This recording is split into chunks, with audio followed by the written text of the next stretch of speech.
All my family and friends watching your deep dives, so thank you. See, I love reading comments like these because it makes what I do absolutely worth it. I ain't gonna lie, your boy is stuck in the shadow ban jail, so my views have not been doing so well. So when I see that, I just assume nobody's watching, but for the people who are watching, thank you so much. I appreciate it. So with that being said, welcome to Alien Explained, where I go over the timeline and the lore of the Alien franchise. I'm pretty sure this is like part 8?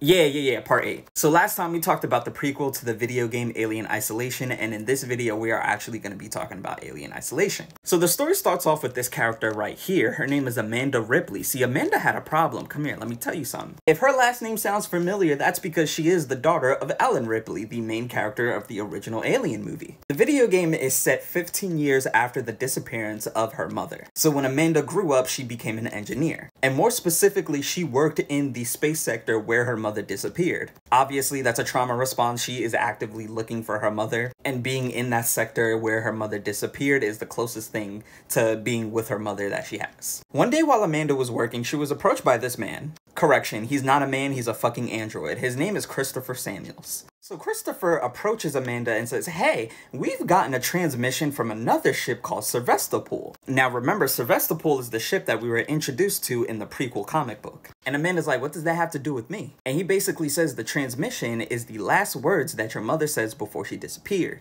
Fun fact, the little monologue that she said at the end of the original movie was the same audio that they used for the video game, which was like a nice Easter egg and a nice little touch. But anyways, the crew was listening to this transmission and they were like, holy shit, it really is your mom. Chris was just like, we're gonna go check it out. You're more than welcome to come with us. So they don't have a shuttle to travel from one ship to another, so they decided to quite literally spacewalk to Sevastopol. And as you all know, nothing ever goes as planned when it comes to space horror movies, so there was an explosion. And due to the explosion, it separates the crew. Now, Amanda, not knowing where the rest of her crew is, she safely lands on the ship. And this is where she meets this crazy dude. His name is Axel. After Axel calms down, they move to the communications room. She basically hits up Chris talking about like, yo, I found the black box that contains the data where the transmission was coming from, but it's kind of corrupted. There's something fishy going on here. And Christopher was like, yeah, you're right. Something's fishy going on here. All the androids are going apeshit crazy. Just like how we've seen in the comic book before. So she hears a little bit of a noise in the vent. Come to find out, it's the xenomorph. Now, here's where the story gets a little bit wicked. Y'all remember Captain Waits from the comic book that we talked about previously? Well, Amanda finally meets him.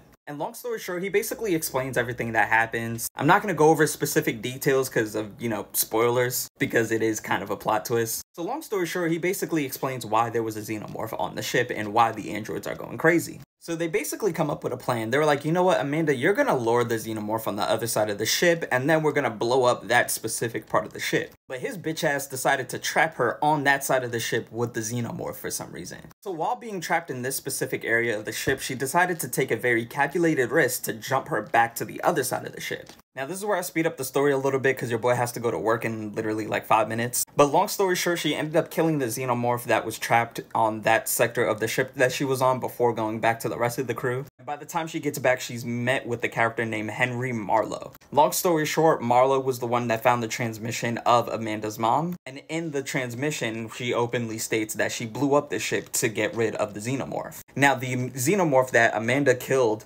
was only one of many that was on the ship. So Marlowe was just like, hey, if your mother blew up this ship to kill the xenomorphs, I'm gonna do the same thing, and I don't give a fuck who goes down with it. This character right here, her name is Taylor. She is one of the crewmates of Amanda. So long story short, she basically kills Marlowe. And Taylor and Amanda team up to stop the ship from overloading. But there was an electrical failure, and the ship ended up overloading to begin with. And because of that overload, Taylor ends up getting unalived. So basically, it's up to Amanda to stop the overload again. But this time, she has to stop the overload manually, so she puts the astronaut suit back on to go outside to actually stop the overload manually. And in doing so, she is getting jumped by xenomorphs. I'm talking about like 3-4 of them motherfuckers. Now, she gets onto a space shuttle to meet up with a crew named the Torrens. But surprise, surprise, another xenomorph pops up. So Amanda was just like, I had enough of these motherfuckers. So she basically injects herself into deep space. And she was like, you know what? You're coming with me. The xenomorph dies, and she is just left floating in space. Now, obviously, there is more to this story than I presented to you, but like I said, I don't want to give any spoilers just in case you guys do want to look into